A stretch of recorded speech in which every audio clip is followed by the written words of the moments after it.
found that social media can be a pain point for many, and especially so when we're, right, a lot of us are mission-driven organizations and we're being stretched extremely thin, wearing so many different hats. And, sometimes we think we don't have the resources to approach and dedicate time to social media, but it is some of the most important work we can do to really engage our audiences. And in many ways, it really is the most cost-effective and efficient way to connect. And as many of you know, social media really is kind of this beast to tackle, and there's no necessarily right or wrong way to do it other than experimenting and testing what works for you. And in that sense, we really hope today's presentation can be useful for you and your organization, another notch in your belt, so to speak. So without further ado, I'd like to introduce our guest speaker, Naveen Sheikh, who lives and breathes social media from an entertainment industry perspective, and joins us to really give a rundown of social media. And so, without further ado, Naveen, the floor is yours. Perfect. Hi, I'm Naveen. Let me start sharing my screen, and then we can get this started. All right. Can you guys see everything? Looks good. Perfect. Cool. Well, I think that was a great segue. I agree with a lot of the points that Bradley here brought up.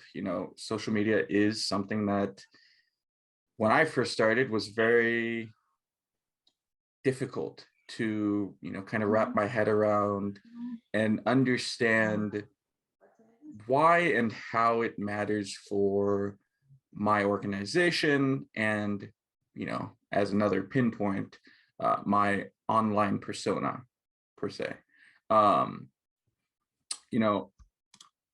I'll kind of just jump into who I am.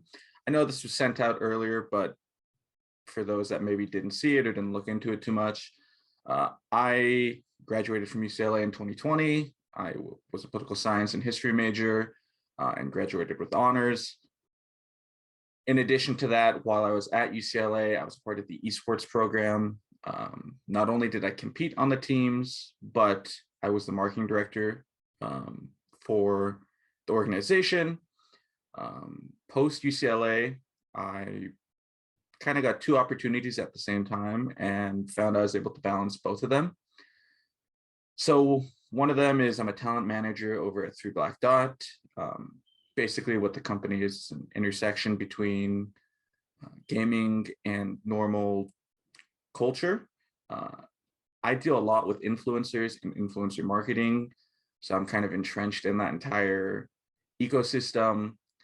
And I also am a social media coordinator at Creative Social Media Services, in which I work more on the brand side of social media. So I've my perspective comes from a two-pronged kind of deal where I know what it's like to be, the online persona, and I know what it's like to be the brand and creating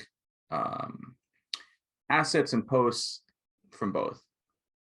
The one thing I do want to bring up is my time at UCLA Esports. Unlike 3 Black Dot and Creative Social Media Services, UCLA Esports, I think, is the thing that will be easiest for me to connect with the nonprofit sort of idea. When I came in, no one cared or cares about UCLA Esports. There's no money behind it. There's, everyone that's there is there because they're passionate about the idea and want to see it grow. And that really attracted me and is one of the reasons why I put so much time, effort, and energy into it. The idea of nonprofits really resonates with me. Growing up, I was a Boy Scout. I'm an Eagle Scout. I worked with them throughout my entire life. So I totally get it. In addition, when you have an organization like this, you're not going to get people, the types of people that are going to apply are people that are passionate about the idea, the mission statement, and the values that you hold as a company. And that's something that UCLA Esports holds for me and continues to hold for me. And it's something that you'll see me discuss throughout this presentation because that passion is something you'll have to funnel into your online presence.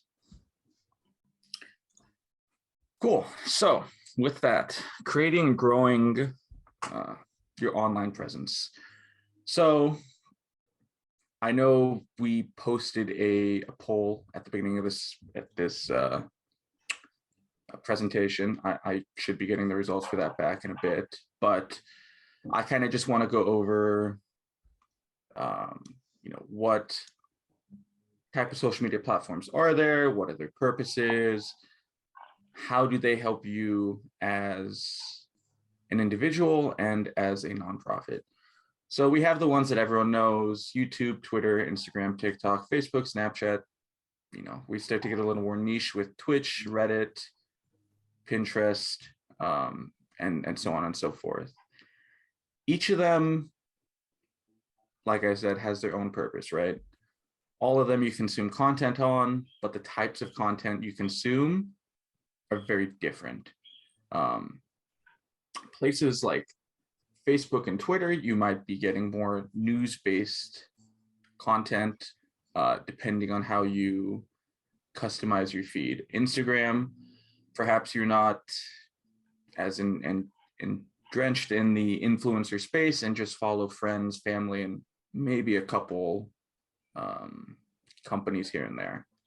Snapchat, it's typically for a younger audience, but it's more one-on-one connections, along with the discoverability feature of finding different companies and influencers that exist on the platform. The reason I bring this up is because each of these social media platforms connects to one another.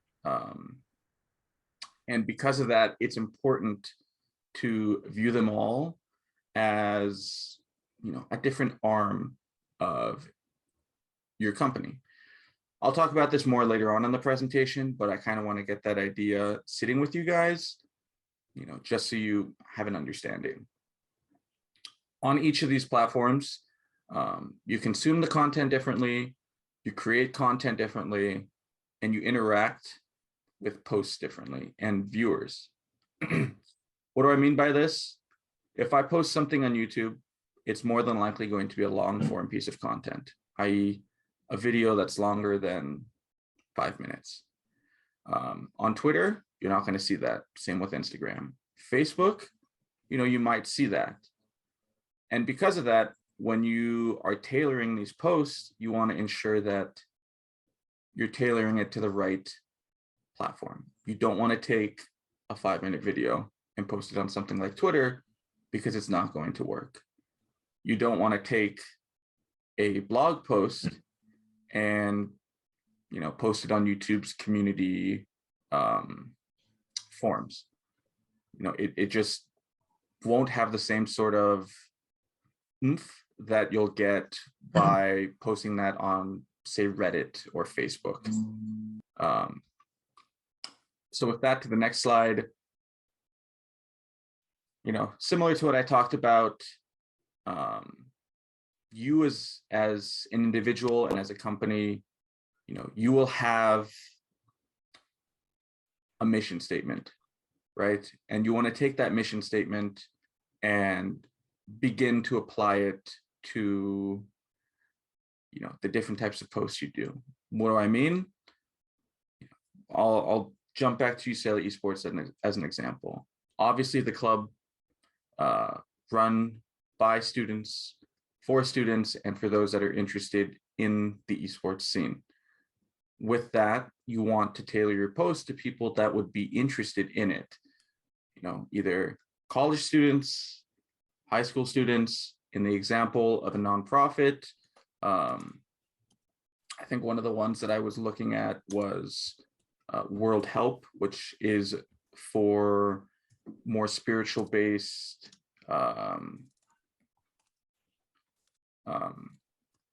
nonprofit, trying to bring that across the globe. You have two options in this scenario, right? You can either look for people that are already spiritually active and bring them into your organization as being able to help either on the ground by getting the word out, or on the back end by trying to help build up the company. In addition, the other types of people you would want to target are those that are not religious or spiritual. And in doing so, you introduce them to what you stand for, or your company stands for. And curating that type of content and finding a balance between what you're posting is extremely important, because you don't want to just spam the same thing over and over and over again, because it will turn people off on social media, and they'll either unfollow, mute the page, and it just will lead to lower interaction. On spaces like social media, there are a million different companies, people that exist. You need to make your mark as quickly as possible, because if not, they're just going to keep on scrolling by. Before I jump into the next point, it looks like we got the results for the poll in, and from what I'm seeing, for the most part, on the scale of 1 to 5, we're in the 3 range, meaning, most of you are not high end, who I know everything about social media, but are, yeah, I've used it before. I kind of understand the basics.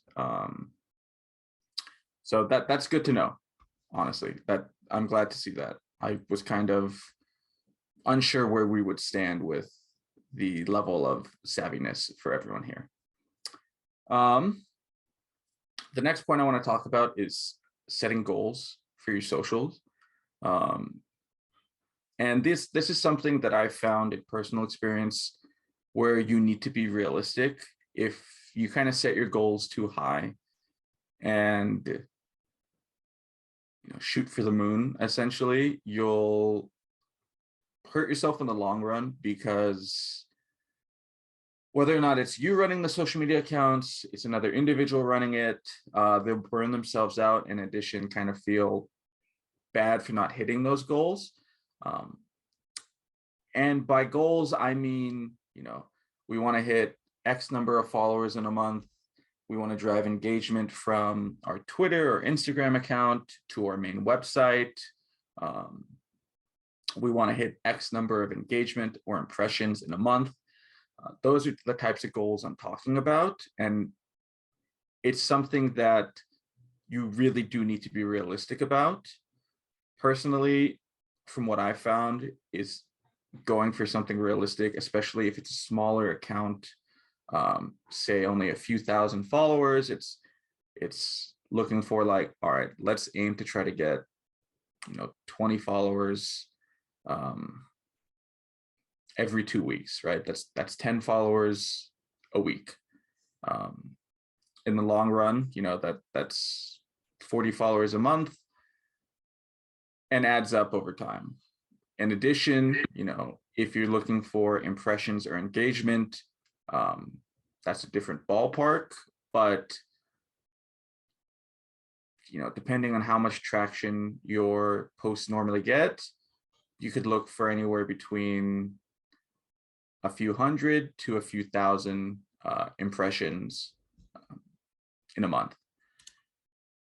So with that, I kind of want to jump to personalities on the platform. And by personalities, I mean taking the voice of the organization and transferring it from either an individual or that mission statement I was talking about, and putting it into your social media presence. The 3 examples I have up here are all from Twitter.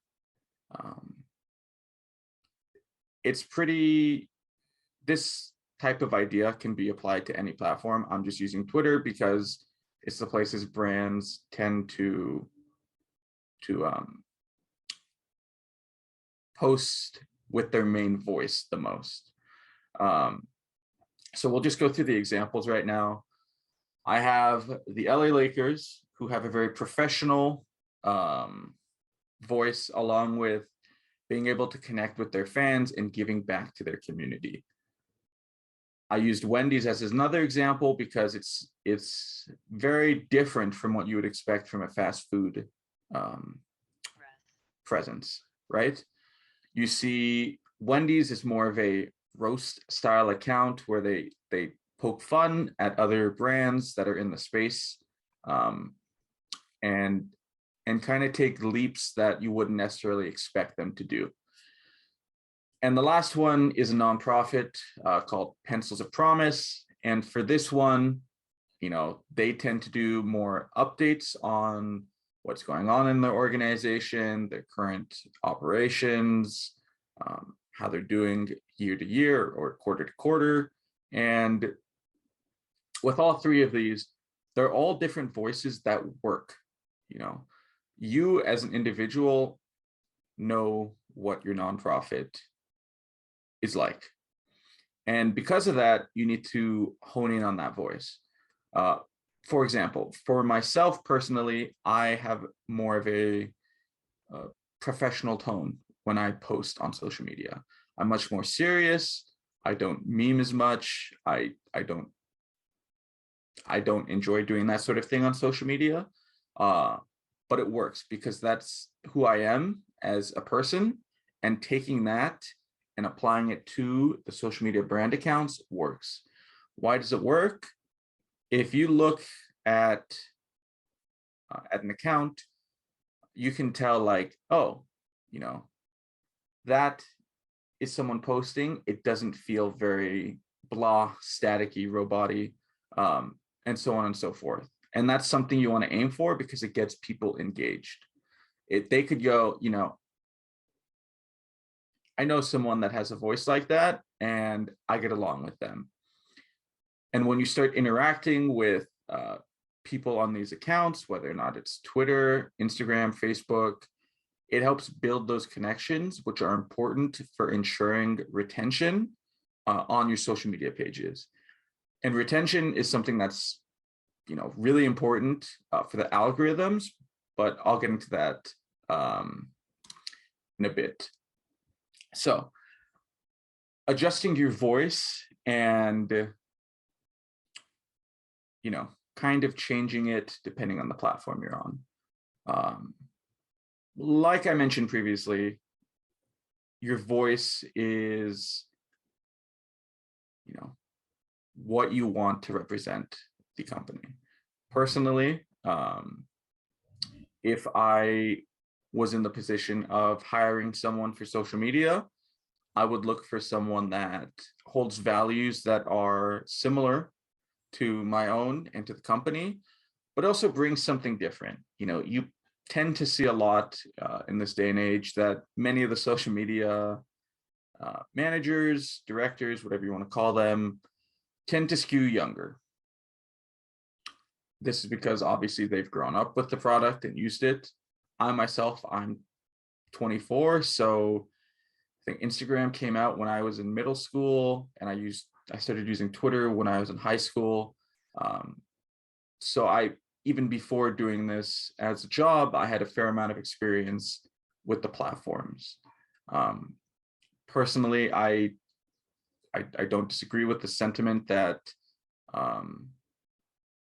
younger people are able to use the platforms better, and that's just because of the amount of experience they have.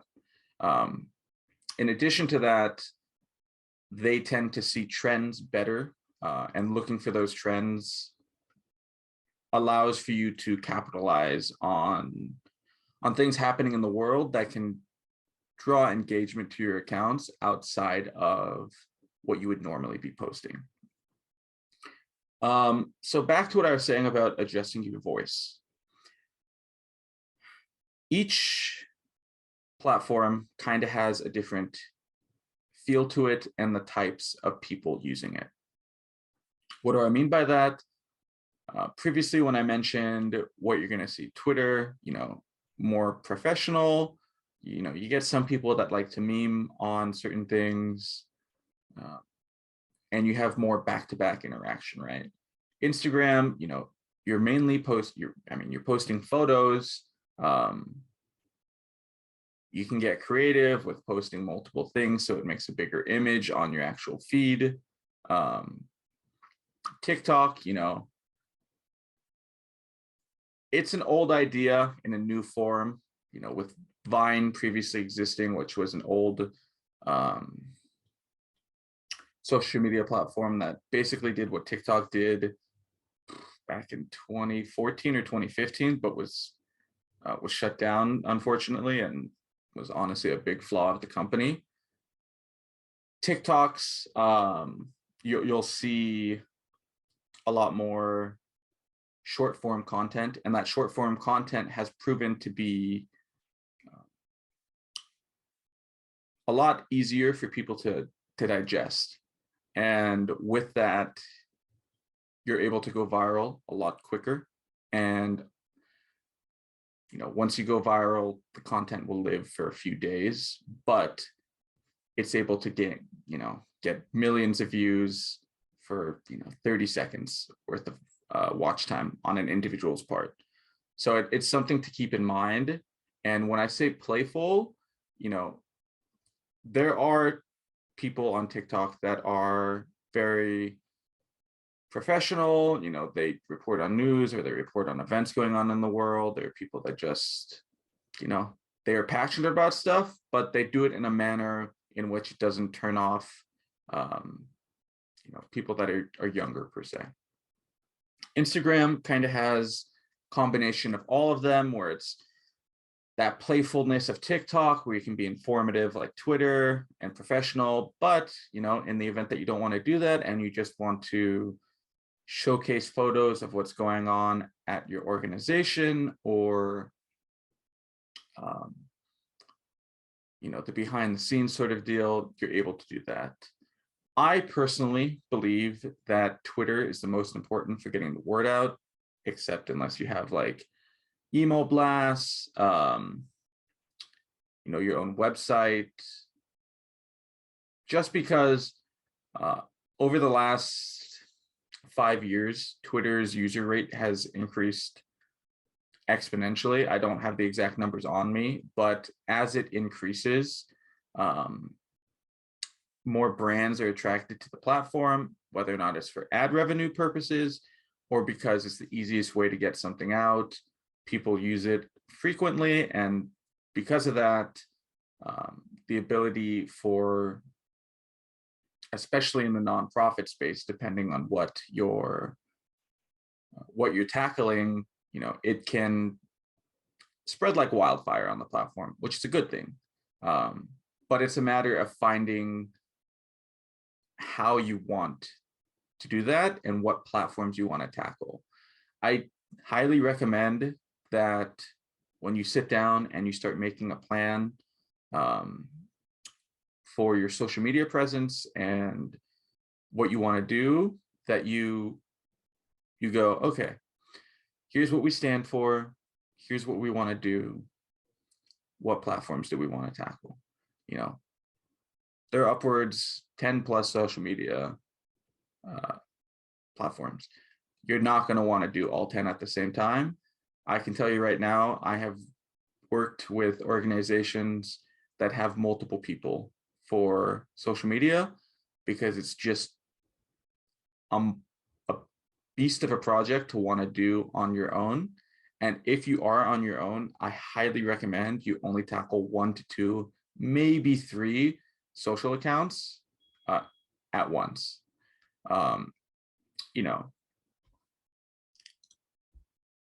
Let's go back for a sec. That's fine. In addition, like, if you start to scale your organization and you start bringing on more people, maybe think about bringing on additional social media people so that you're able to fire back and forth about your idea and your marketing strategy, so you're not in that weird spot of, okay, we're going to post on 7 social media accounts and whatnot. In addition to that, I think I mentioned like Twitter, Instagram. I know nonprofits tend to do well on Facebook, but LinkedIn is also another one that I've actually used for brand accounts, and I found it touches an audience that's very unique compared to all the other social media accounts. Because LinkedIn is more professional, you're looking for jobs, opportunities, and whatnot. It's one that I would personally tackle and try to use the other social media platforms to draw attention to it. And I will be touching upon that in a bit, but for now, I want to jump back to external apps. So there's a lot of apps that exist out there, both free and that you have to pay for, that kind of help you understand how your platform is doing. And in addition, take all the data that exists for your accounts and kind of puts them in a fashion that's a lot more digestible for an individual. So the ones that I have listed here are Julius, Tubular, Social Blade, Ladder, Meta Business, Suite, and Sprout Social. I want to note that Julius and Tubular are apps that you need to pay for. I don't have the exact price breakdown on me, unfortunately, but I will say that I use both of these on a daily basis to look at accounts, to look at the back end and see how they're doing health-wise, engagement rate, growth rate, that sort of stuff. If your organization has the extra revenue to do so, it's worth exploring these two products, depending on the social media accounts you're going to tackle. Tubular, if you're looking at YouTube, highly recommend it. Great site, breaks down and gives you audience data, as well as sheer number of views and accounts that are similar to your account, which can help with content creation ID if you're looking to try to capitalize on another market. Julius, honestly, if you are on most social media accounts, it's definitely worth it. It has Twitter, Instagram, TikTok, YouTube, Pinterest, and Twitch backend metrics. So audience, engagement rate, growth rate, and just overall how the account is doing. For Social Blade, that one is a free product. If you go to it and you just type in any account, it pulls up most of the accounts that they have. And when you click on it and go in and scroll down, it breaks down from, I think, the past 2 years, how your account has been doing, number of followers, number of likes in a month, number of people you followed, and engagement. And with that, you can, depending on if you have a data person, if not, I think it's easy to digest, but you can kind of look at it and go, okay, in the month of March of 2020, we hit our peak. What did we do during that time that made us hit our peak? And you can kind of go from there and go, okay, that type of content that we posted resonated with our viewers. And this is the type of content we should look to be making. As a side note, on social media, everything is basically an experiment. It's worth trying out a lot of different things to see what does and does not work, so that you're able to capitalize on, trends, content. If something doesn't work, something doesn't work. There's no need to say, we're never doing that again. We're never stepping out of our comfort zone. We need to basically make sure that we're staying in line with what we normally do. I don't agree with that. If you're not taking the risks necessary on social media, you're not going to see a growth rate that you want. And if you're okay with not seeing that and you want to just do what you know, by all means, you know, social media presence and basically being able to, you know, use apps like this and do what you want is all up to the company. And in addition to that, just being able to do what's comfortable. Meta Business Suite is mainly for Facebook and Instagram. Personally, I've used this a fair amount. It's just easy to do. You have a Facebook account, you connect it to the business account, and you're able to go in there, schedule posts for Facebook and Instagram, post to both of them at the same time, have a content calendar, and it's just pretty easy to use. You can have multiple people hooked up to it at once.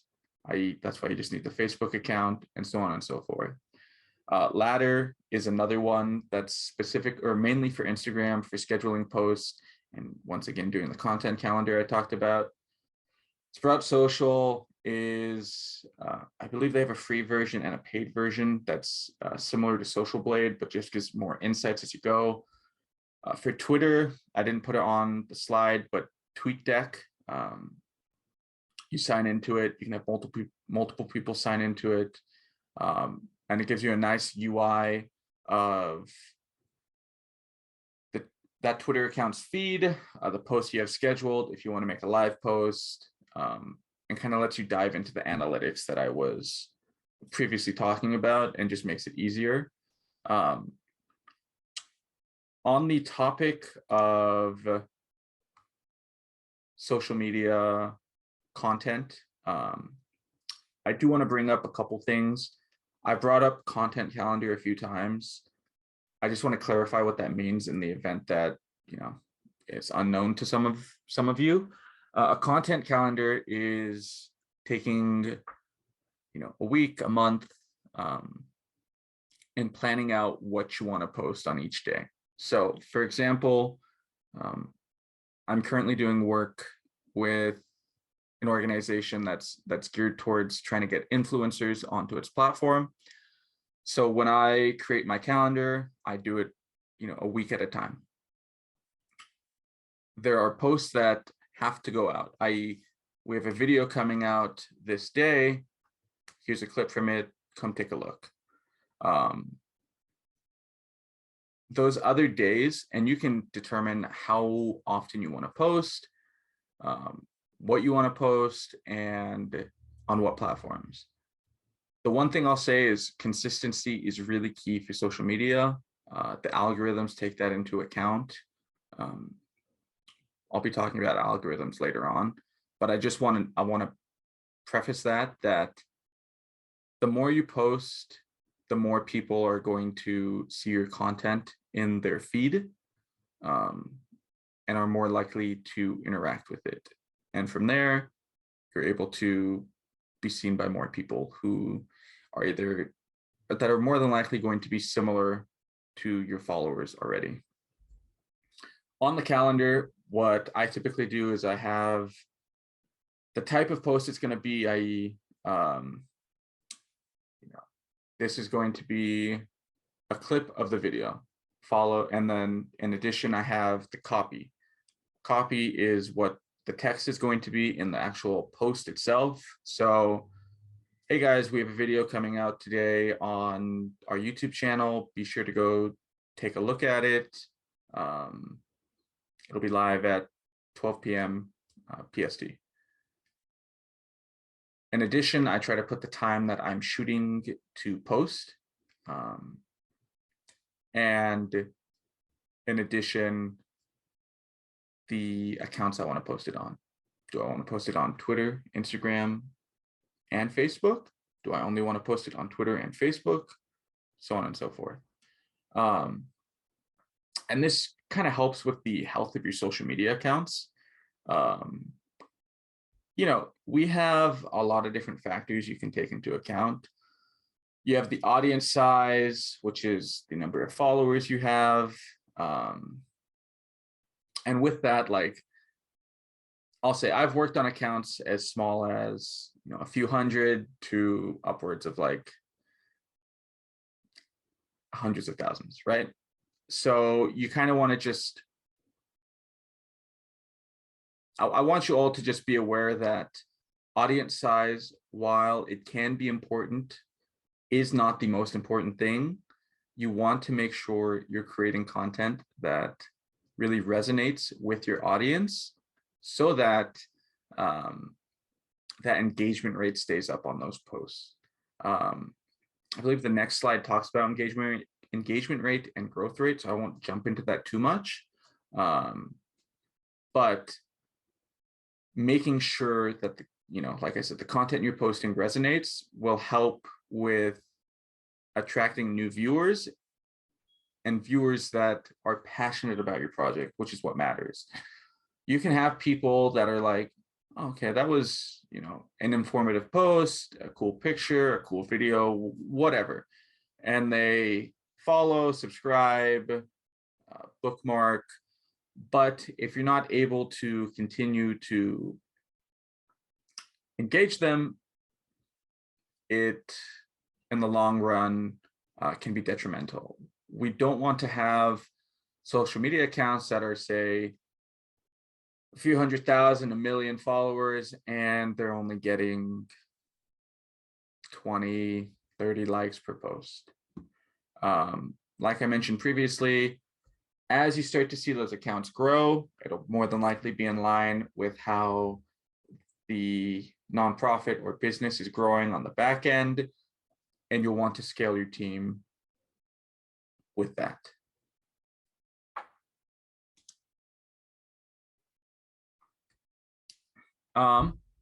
So for here, we have engagement rate and growth rate. Engagement rate is the number of people who engage with your post. I use Twitter as an example because it's, like I said, it's just the one I use on a more regular basis. The same concept applies for Instagram, LinkedIn, and some of the other social media platforms. So for Twitter specifically, you have likes, retweets, link clicks, and it says insert image here. It's supposed to say click image here, but that sort of thing is important because those are all things that are taken into the engagement rate. The amount of times someone is interacting with that post, right? So you click on the image, it counts towards the engagement rate. Click on a link, click on a like, click on a retweet, it takes that into account. Below, I have included images on how to calculate your engagement rate and your growth rate. On Twitter, it's like 4% is normal for engagement rate. Instagram, it's like 2%. If you start getting higher to like 4 to 6%, that's like, top or right of the bell curve, which is really good. LinkedIn, same thing, because LinkedIn is similar to Twitter in the way you share, you like, that sort of deal. I believe it's 4%. It could be 6%, and so on and so forth. In addition, we have impressions. So impressions and engagement are different from one another. Impressions are more in line with, you have your phone, you're scrolling through social media. Okay, I see a post, I don't do anything, I just scroll past it. That counts as one impression because it was seen by someone. Although they didn't interact with it, it counts towards the impression mark. Growth rate is how quickly your account is growing over a set period of time. Personally, what I do is month to month, see what our growth rate is. Has it gone up? Has it gone down? If it went down, why did it go down? And I kind of, sit with the other people I work with and go,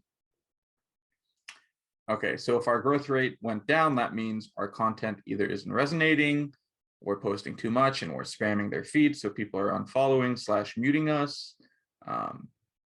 and kind of putting our heads together to understand where we're at, and how we can tackle the issue to make sure we're not alienating our audience.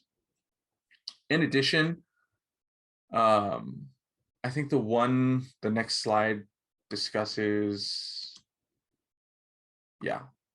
why this matters. So the one thing I want to jump to first is the second point about having 1 million followers, only getting 20 likes. It shows it's not resonating with your audience. The one example I had was Echoing Green, which is a nonprofit. I was looking at some of their social media accounts. They have almost like 420,000 followers on Twitter. The account, from what I saw, was getting like 10 likes per post on Twitter. And to me, that just means that, there's a few things that could be the issue. They don't have someone dedicated to their social media. So they have someone who's not as engaged or into that sort of, life per se. And because of that, the content they post, it could have a perfectly great message behind it. Really, a lot of people probably love it, but the way they're sending their messaging out isn't working. And that's something, like I said before, you need to play with and ensure that when you are posting, you take the voice that I mentioned at the beginning and adjust it for that sort of idea. Captivating your audience, when I was at UCLA esports, I took like a 3-prong approach. I wanted to showcase the teams that we had. I wanted to showcase the staff. In addition, I wanted to showcase what we're working on in the future. If we're looking at it from a nonprofit, I want to showcase the staff that's working on Echoing Green. I want to show them what we're doing in the field and how it's helping people. And lastly, I want to show them what we have planned and what we want to do in the long run. When I say long run, I could mean 6 months, I could mean a year, I could mean 5 years. It all depends on the type of plan you have set.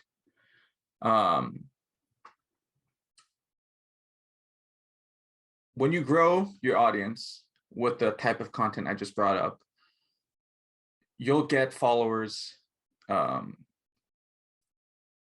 you want to ensure they stay engaged. Whether or not that's just a simple like, a simple share, anything like that helps the health of your account to ensure that on the back end with the algorithms and stuff like that, you're not, falling flat and not being pushed out to people that exist on the platform.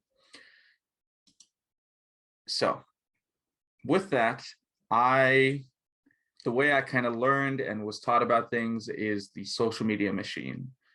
What does that mean? You have your main platform, you have your main company. Each social media platform is a different arm of it. So and I'm just going to use a video because it's easier. We could also use an article. We have our main piece of content. On Twitter, you would probably tweet out a short link saying the video is live, check it out here. On TikTok, you would perhaps take a small clip from the video that's very engaging and post it onto the platform to help push engagement to there.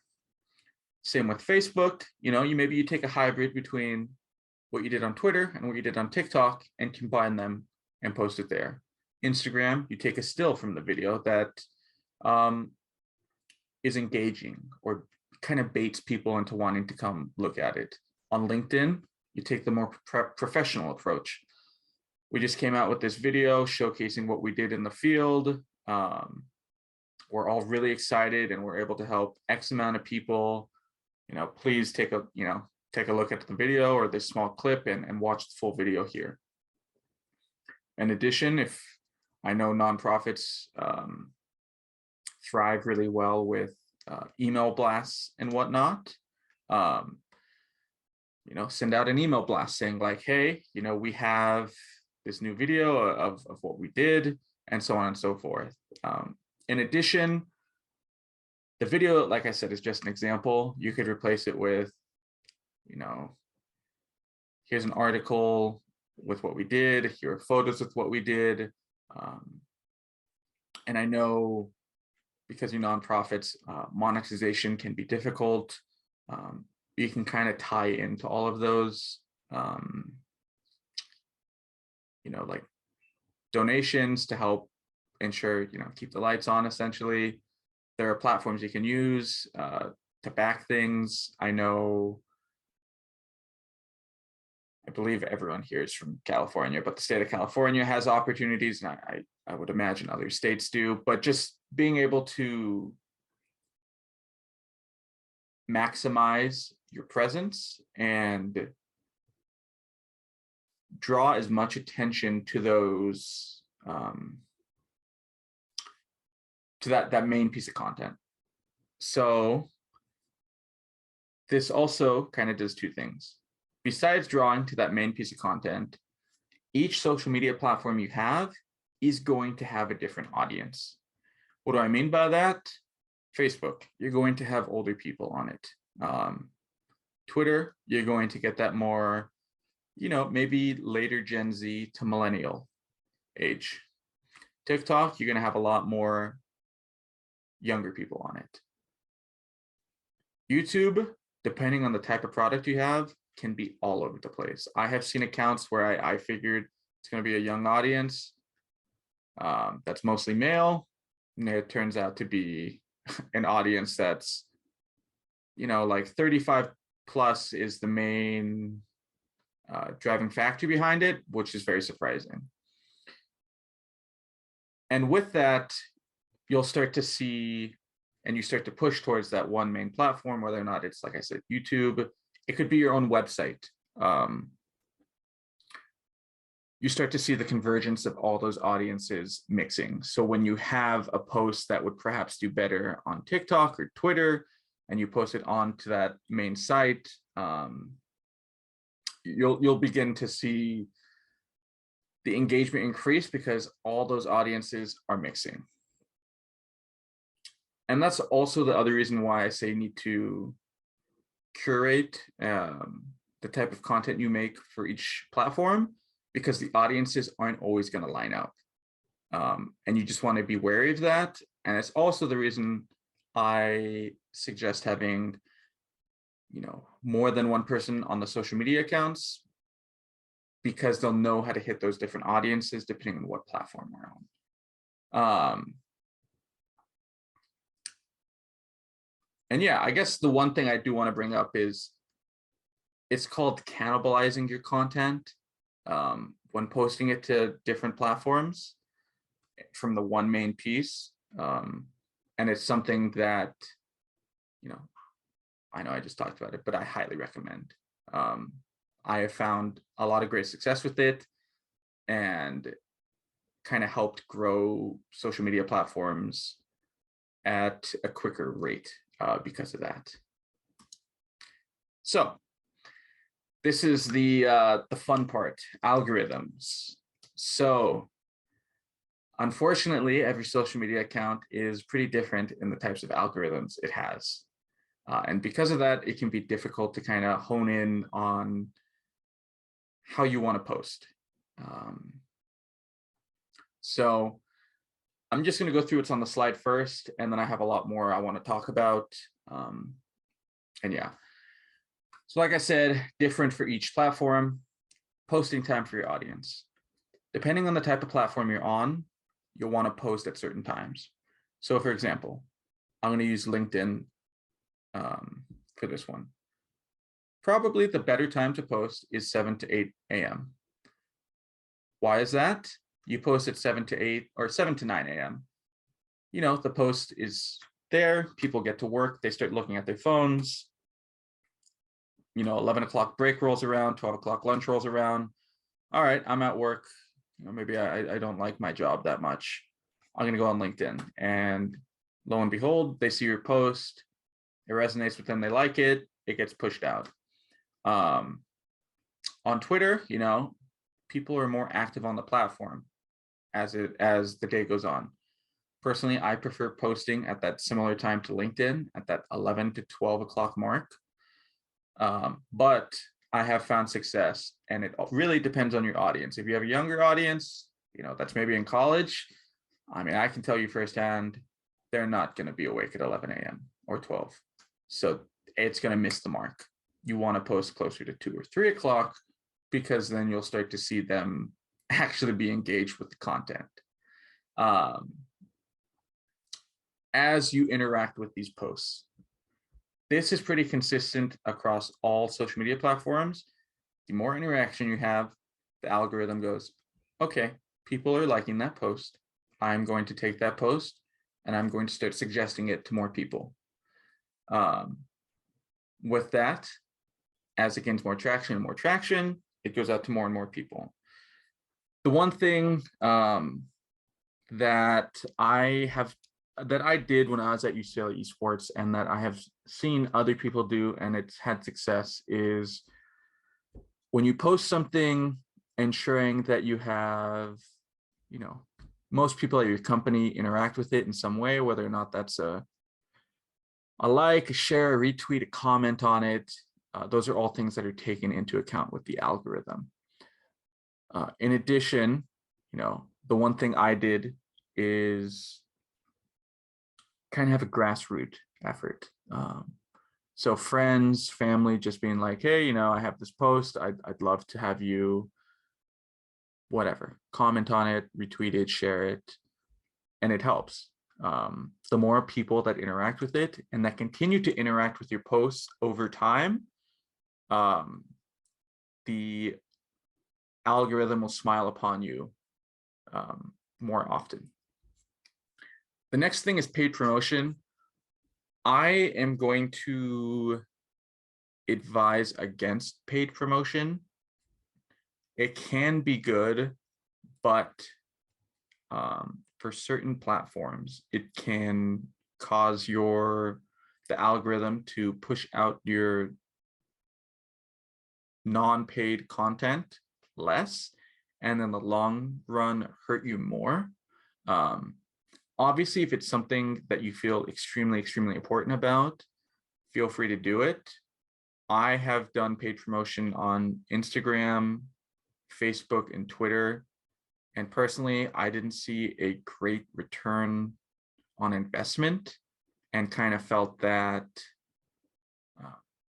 the money could have been better used in other areas.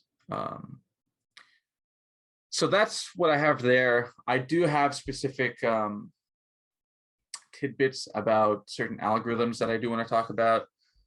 So on Instagram, when you post something, they take a few things into account. So, sorry. One of the things they take into account is how long has that person been following you? How often do they interact with the content? Do they interact with similar content to what you're posting? These are all things it takes into account. In addition, you know, you can add hashtags for all of these that I'm going to talk about. You can add hashtags that are aimed at what you're talking about, and you know, it'll just be easier to discover. If you're not using any hashtags, it's going to be really hard, because you're just solely hoping the algorithm pushes it out saying like, hey, we saw you like this, we think you might like this, right? All social media accounts currently, for the most part, no longer do chronological order. They do, we think you'll like this content, we're pushing it to you. You know, I know Twitter has chronological, but they also have recommended. Instagram has just reversed their like 5-year policy on only having recommended. For the most part, most people don't know about that, and they're going to be stuck on the recommendation tab. LinkedIn is actually interesting because there's 4 main hurdles you have to take for this. When you post something and it gets a certain amount of interaction, it is reviewed to make sure it doesn't fall into a spam category, a low quality content. And then the one that you want to be in is it cleared the hurdle.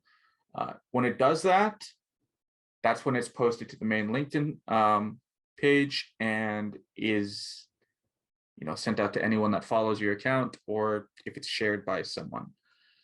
When it falls into the low quality category or spam, that's when the algorithm and the platform itself starts to limit who sees it, because they consider it to be, as a platform, something they don't want, and will kind of just shut you down there. So you want to ensure that you're taking that into account, and that you're making content that abides by their rules. On TikTok, it's very similar to LinkedIn, where it has that approval process. You have interaction with 300 to 500 users. If that happens, it's then sent to a check. So during this check, it checks for profanity, anything that maybe isn't safe or pornographic and goes against their TOS. From there, it's sent back out and gains more interaction. Let's say it gains anywhere from 10,000 to 500,000 people interacting with it. It's then sent to a manual review. This means there's someone at TikTok, and I can confirm this because I've had friends that work there, specifically that were interns, whose entire job was sit at a computer with like 8 tabs open and watch TikTok after TikTok after TikTok to make sure that they're okay. If they're okay, boom, pressed out, the TikTok goes out, it goes viral. Which is a very interesting concept, because not many social media platforms are willing to invest that much into moderation. Twitter, it's just simple interaction, really. If that engagement rate goes up really quickly in the first few hours, it starts getting pushed out over the next 24 to 48 hours. In addition, I said that a ton this time, sorry. You'll also have things that you like on Twitter, i.e., I'm going to use esports as an example. I like this game and this game, and I follow those topics. It will now start suggesting those topics to me. If I tweeted something out under that topic, whether or not I follow that person, I will get a notification saying, hey, we thought you might like this. Check it out. And it kind of helps propel you in growing your platform. The final one is YouTube. So there are 2 different parts with YouTube. We have long-form videos and short-term videos. Long-term videos typically will pop off within the first day or so, whereas short videos, which are similar to TikTok, you can post it, and then there's a 5-day period. On that 5th day is when the algorithm goes, all right, this video has done relatively well during this time period. We're going to push it out. And that short form content explodes. We have 30-second clips that go tens of millions of views because the algorithm is saying people like it. I'm going to start pushing it out. The one thing I do want to preface is short-term content, like I mentioned previously, is doing really well. So TikTok, Reels on IG and Facebook, and YouTube Shorts are all content that are very easy to ingest and very easy to produce. I recommend, and I know it's hard because it's nonprofit, but getting creative with your message so that it applies to that sort of short form content to get the word out and really ensure that you're hitting a large audience super quickly. On the same vein as that, I want to talk about copy creation. So basically, this is someone who's a copywriter. They are the ones that are responsible for writing and creating the captions for your posts. When I do this, I write a copy down and I edit it about 4 times, 5 times. I shoot it over to the person I'm working with and go, hey, what do you think about this? And they do vice versa. And we kind of talk about it and go, maybe this would be better, comes off like this, maybe this is better, and so on and so forth. I mentioned I have a very professional and serious tone. When I do need to take a step back and to not have that sort of tone, I allow someone else to step in to help me edit that writing to hit the marks that we're looking for. And like I said, that's why I recommend having at least one other person on the team so that you're able to collaborate back and forth. So, what now? I see the social media landscape as something that is ever-changing and adjusting. As I mentioned, the algorithms over the years have changed and they continue to change. It's something you kind of have to keep up with on your own. There are plenty of sites that discuss them, and even when they do happen, these platforms do disclose that. In addition, with the emergence of Web3, which is the quote unquote next form of the internet, which people are saying it'll happen within a year or two. I personally don't think it's going to happen for another 5 to 7 years. I would focus on the current iterations of social media and building up your brands and their platforms so that you do have that experience. I will also add on that having a plan is important. I discussed it a little bit, but I want to go and just overview of it right now. Creating a voice based on your mission statement, having a content calendar in which you're producing some sort of content on a semi-regular basis, whether or not that's 4 days a week, 7 days a week, 3 days a week. It all depends on what your bandwidth is and the amount that you're willing to invest into social media.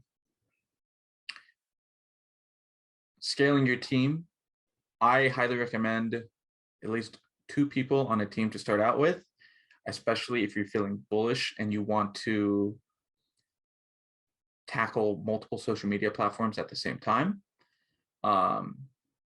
And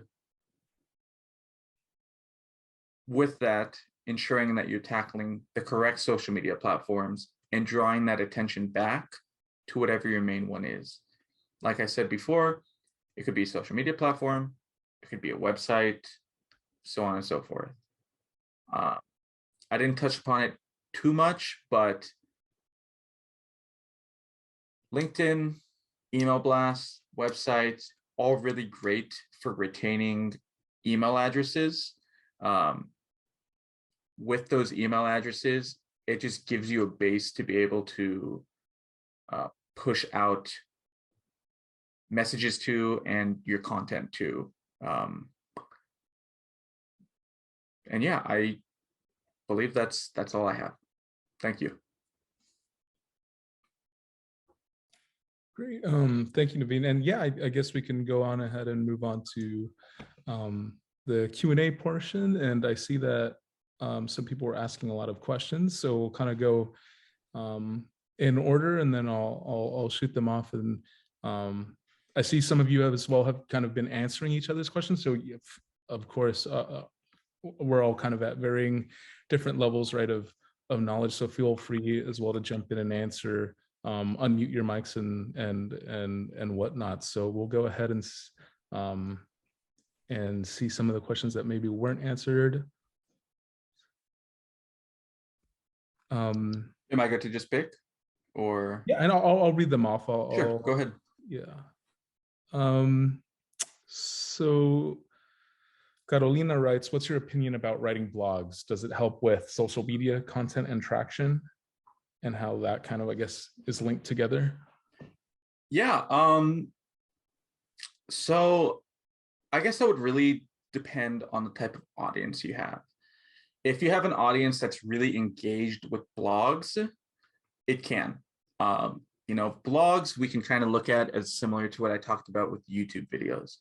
You can have your blog as the main source that you want to post on, right? And you can cannibalize that content for the other social media platforms. For example, I'm going to assume it's just a written-based blog, maybe some videos. You could do something with short-form content on like TikTok, Instagram, where it's you doing something funny, where you're reading your blog, taking a portion of the blog, reading it, and posting it to those platforms, and getting creative with it, and then saying like, hey, you liked it? Click down here to see my blog, and then drive that traffic away from that social media platform to your blog. I do think there is merit to it. I can't say I've worked with blogs at all, but it's very similar to working with a normal website, and ensuring that you have that retention on the site would be a lot easier from other platforms, especially if they're looking for that type of content.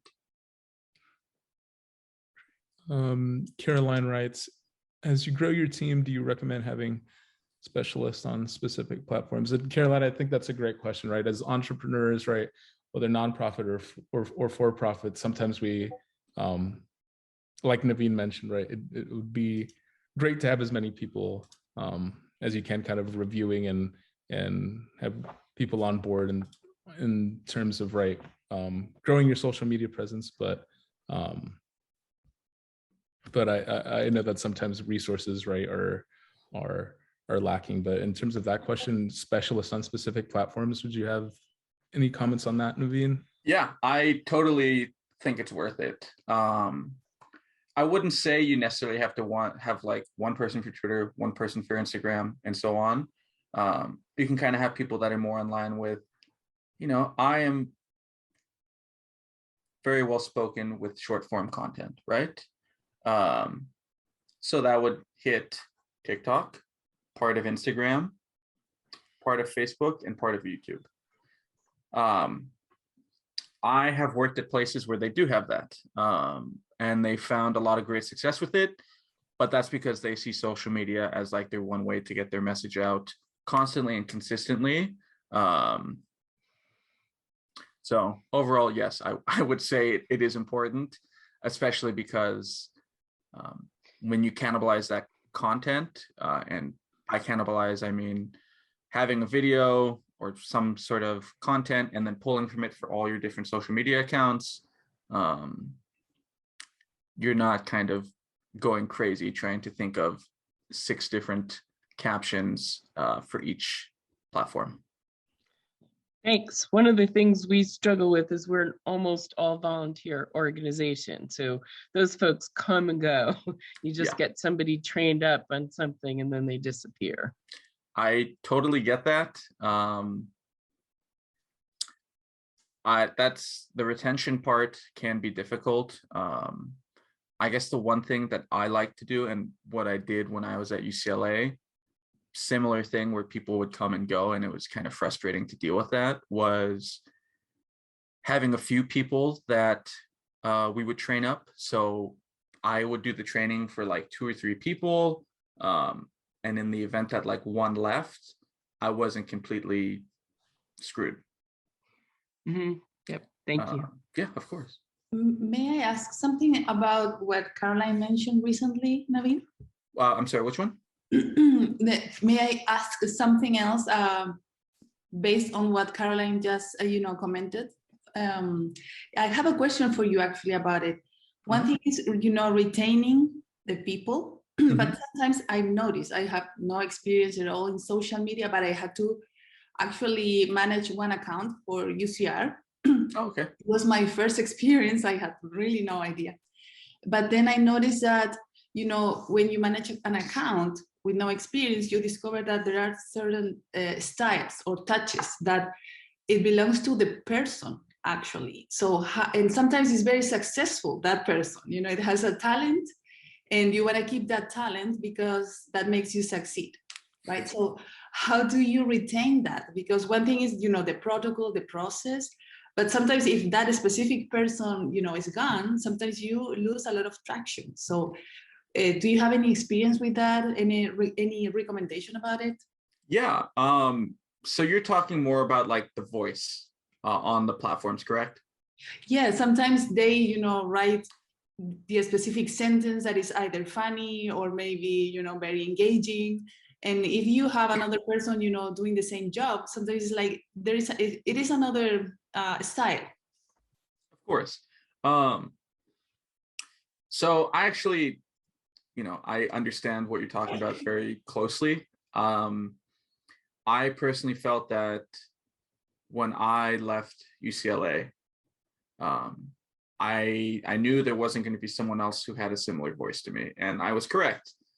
And it took me a lot of thinking to kind of come to the realization that social media platforms, just like people, kind of go through evolutions in the way they present and project themselves. And holding on to that one type of voice, while it is good for engagement, if you're not able to maintain that person, you want to allow that platform and that voice to evolve itself. So if you bring in someone new whose engagement maybe isn't as high as the previous person's voice was, try to work on, I guess, I don't want to say changing their voice, but finding a blend, so that you can slowly move away from the way the old voice used to be. Because in the long run, it's something that's not sustainable unless you're able to find another individual that has a similar voice to that person. Perfect. Okay, thank you. Of course. And Caroline asked a question about, and I guess also this connects with another question that was asked about, what time zone do you focus on if you have a global audience? And I guess adding on to that, right, the seasonality of posts. Like I think Carolina, you mentioned that that LinkedIn, I believe tends to die during summer. Yeah. And I we found that as well, right? Mission-driven organizations, especially, right? Nonprofits their operations tend to dwindle a bit in certain months of the year, right? And so I think maybe that just comes with it, right? But yeah, Naveen, any comments about like global audiences in terms of what are best practices and when to post? Yeah, I mean, I have worked on some accounts that have global audiences. I found it's a little harder to do it when you're based out of the US, just because it means you have to be posting at some funky hours, to say the least. Personally, what I would do is kind of, as you would here, experiment with the times you post at.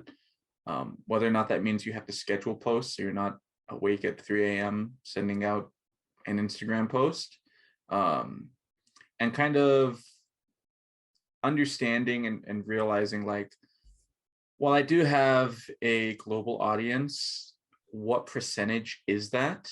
If my global audience is 40% and the rest is, let's say North America is 60%, maybe I want to start looking for times that, and I don't know the exact location you're talking about. So if we're talking like, I don't know, let's say the UK, probably optimal time would be to post at like 9 or 10 a.m. because I think that would be, what is that, like end of the day in England. So you would be hitting people coming home from work, starting to unwind, relax, going on their phone, or maybe they're at the bar, going out to eat, and they're starting to hit that. You kind of just want to play around with it. And like I said, I don't know exactly what part of the world it is, but kind of just going from there and scheduling based on that. Okay, yeah, it actually is the UK and Europe somewhat, and we're in an interesting situation where our social media audience is primarily US based, but our user base for our website is overwhelmingly UK. So we do want to try and move more of that actual user base over to getting into our social media. Yeah, and I mean, if that's the case, then what is it? What time is the UK's 8 hours ahead of us? Yes. I believe. Yeah, sorry, so, I'm in New York, so I'm doing sorry. mental math on what you're saying. Yeah, I'm also in California, so then if I were you, I'd perhaps look for posts that are more at similar peak hours, that 11 o'clock, 12 o'clock sort of deal in the UK, just as a test to see how it does. And if it does well, then perhaps you start having posts going off at different times for the different audiences. And in addition, you post something at, let's say it's early for the US, when it gets to be that 11 o'clock time, you reshare the post or retweet it. So okay. it is pumped up to the top of the platform. Oh, okay. That I was wondering about that, whether that was overkill or whether we should be thinking about doing that.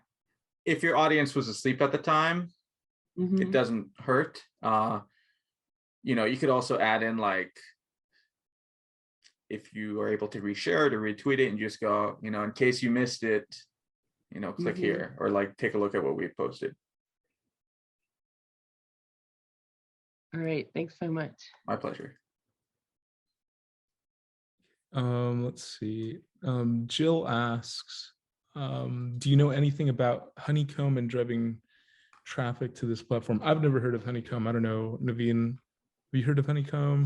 Or maybe Jill, if you want to speak on that. I think I have, but I'd like to hear what you have to say, Jill.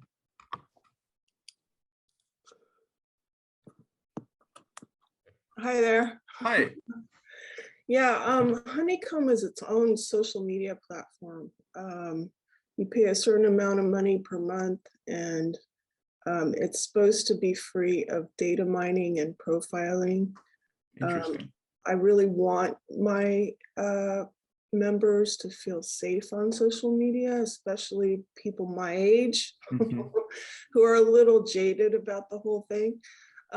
So what it does is, as the business owner, I would pay like $100 a month, and Honeycomb provides a private social media platform for my members. Interesting. I can't say I've heard of that platform before.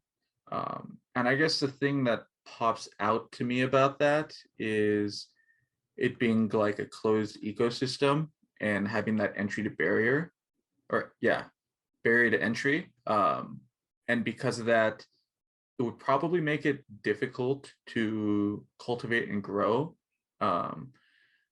I'm assuming that they have a user base. I don't know how big it is, but I guess you could grow internally based off that, but you would eventually start to plateau. And I know the data mining thing is, I understand where you're coming from. I believe on certain platforms, you are able to opt out of that, so that they're not able to sell your data, or Yeah, but sometimes it's just a real hassle to do that. And I think that there are people out there who are really savvy about privacy issues. Mhm. And really, those are the people I want to have on my in my business. So, well, I just hoped you knew anything about it.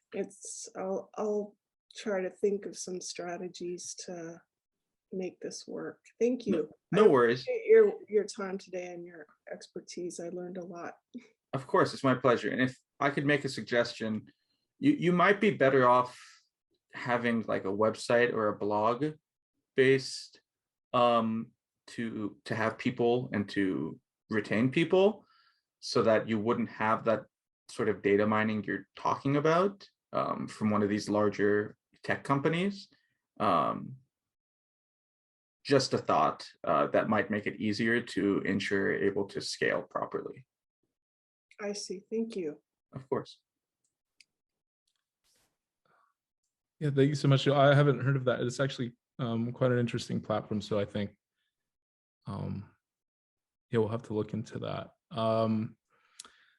Let's see, another, I think we have time for a couple more questions. Vladana, if I'm saying that correctly, apologize if I'm not, is what about the different age target groups on social media? Are all teens only on TikTok now? Is Facebook for older people now? Was there any significant age shift from certain social media platforms? Question. I think, and this is interesting, and it's starting to shift away, but for Facebook at least, it's definitely gotten to a much older audience. I can attest that I personally don't like using Facebook, and I started using the platform back when I first could, and like when I was 13, like a decade ago.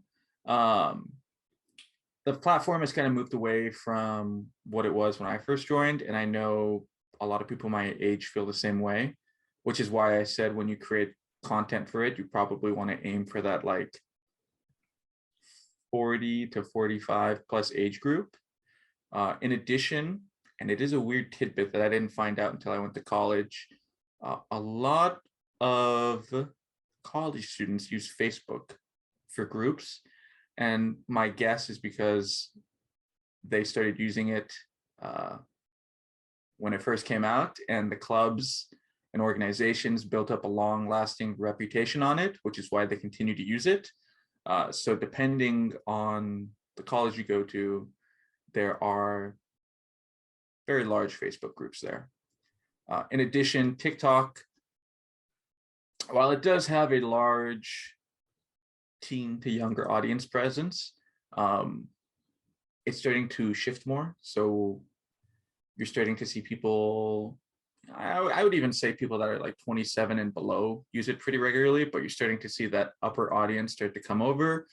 And if they're not engaging on TikTok directly, on other platforms, they are definitely intaking content from TikTok because it's so easy to share, which is something that's hard to track, but good to keep in mind.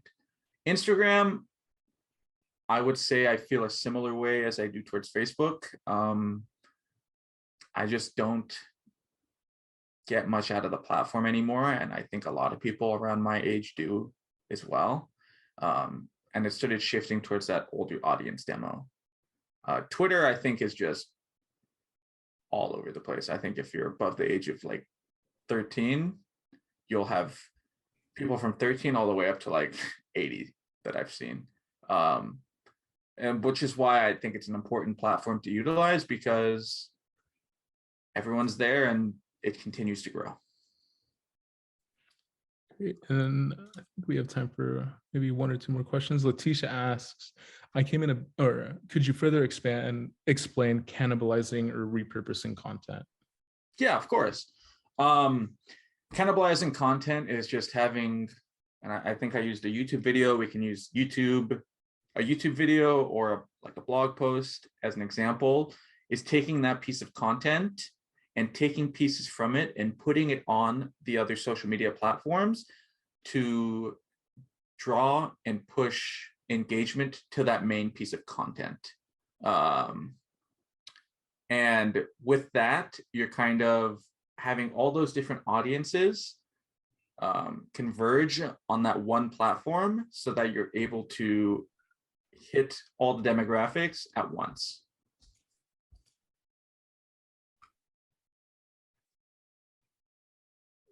Great. And I think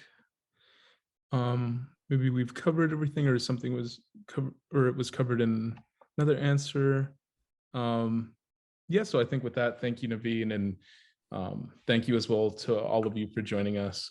Following this presentation, you'll receive an email with the recording and materials we shared today. Also, after this meeting ends, depending on what type of Zoom you have downloaded, but after the meeting ends, you should be taken to it's a super quick, less than a minute survey. So you can let us know how we did, and so we can continue to design programs, webinars, or anything really more in line with your interests and needs. And we'd really appreciate it if you could fill that out. And so with that, I'd like to wish you all a happy Friday, and I hope everyone has a great weekend. And once again, thank you all for coming, and we hope you enjoyed it and maybe learned a couple things or two. So thank you, everybody. Yeah, thank you. And I'm also going to post, some of my socials in the chat along with my email in case, anyone wants to reach out. Feel free to shoot me a DM, message on LinkedIn, an email. I'll respond. Thank you so much. My pleasure. I hope you guys all had a great time. Thank you. Thank you, everybody. Have a great weekend.